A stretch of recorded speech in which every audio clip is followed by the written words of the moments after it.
Hey there, SEA agents in training. Here's your Bible story for day 2. You can find this particular story in many of the Gospels, but today our story comes from the book of John. Jesus was traveling many different places with his disciples to tell people about God's love. One day, after crossing the Sea of Galilee on a boat, a huge crowd of people had shown up to hear Jesus speak. In fact, there was over 5,000 people.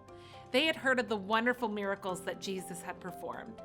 Jesus saw this great crowd, and he turned to his disciple Philip, and he asked him, "Where shall we buy bread for these people to eat?" He asked this to test Philip, because Jesus already knew what he was going to do. Philip was shocked, and he answered him, "It would take more than half a year of wages to buy enough bread just for everyone to have one bite." Another of Jesus' disciples spoke up. And they said, "I saw a boy who had 5 small loaves of bread and 2 fish. But that wouldn't feed very many people. That wasn't even enough to feed Jesus and his disciples." And Jesus said, "Have the people sit down."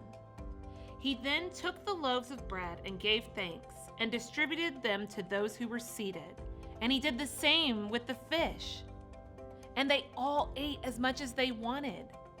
Jesus fed over 5,000 people with just 5 loaves of bread and 2 fish. They even had leftovers. Wow, this story really reminds me that when we bring whatever we have to God, like the boy who gave what little he had, just a couple fish and some loaves of bread, God can do more than we could ever imagine. That's why it's so important that we use the gifts that we have. I know that my faith grows deeper when I use my gifts.